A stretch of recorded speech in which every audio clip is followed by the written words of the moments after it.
मरने के बाद आखिर आत्मा कहाँ जाती है? क्या सच में यमराज आत्मा को लेने आते हैं? क्या होता है आत्मा का पहला पड़ाव? और क्या मृत्यु के बाद हमें अपने कर्मों का हिसाब देना पड़ता है?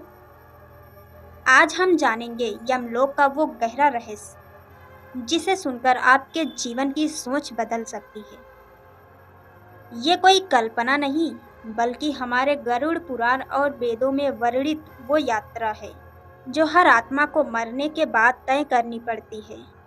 जब किसी मनुष्य की मृत्यु होती है तो शरीर नष्ट होता है, लेकिन आत्मा अमर होती है।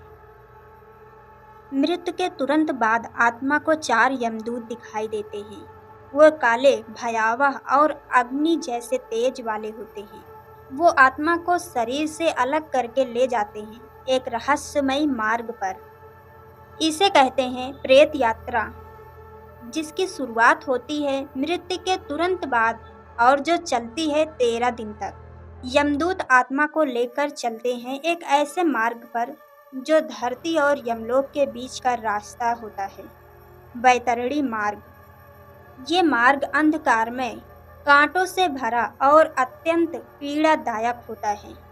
इस दौरान आत्मा को अपने किए हुए पाप और पुण्य याद आते हैं।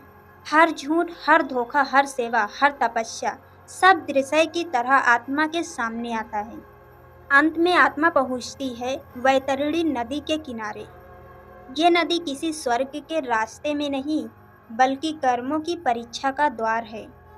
अगर आत्मा ने पुण्य किए हों तो नदी दूध जैसी प्रतीत होती है और आत्मा आसानी से पार कर जाती है।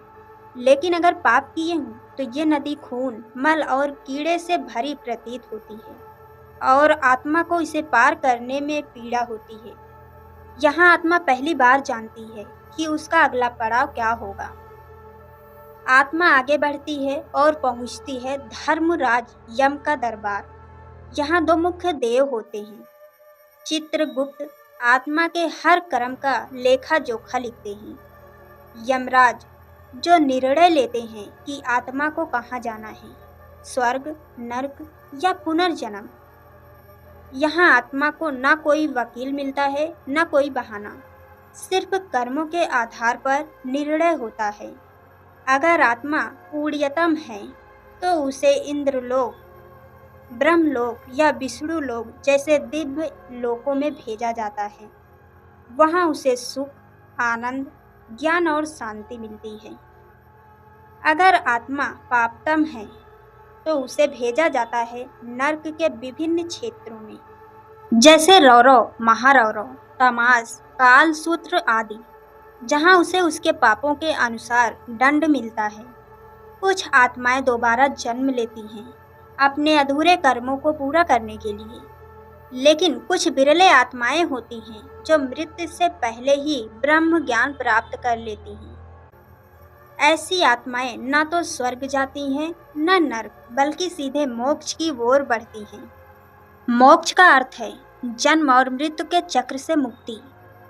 ऐसी आत्मा फिर कभी जन्म नहीं लेती, वो पर ब्रह्म में विलीन हो जाती हैं। दोस्तों, ये थी यमलोक की वो रहस्यमयी यात्रा जिसे हर आत्मा को तय करना होता है। आज की कथा हमें सिखाती है कि हमारा कर्म ही हमारा भविष्य बनाते हैं। अगर आपको ये कहानी ज्ञानवर्धक, रहस्यमयी और प्रेरणादायक लगी हो तो वीडियो को लाइक करें, कमेंट करें, मैं अच्छे कर्म करूँगा या करूँगी, और channel Kalyani story in Hindi को सब्सक्राइब करना ना भूलें। फिर मिलेंगे एक और दिव्य कथा के साथ। ओम नमः शिवाय।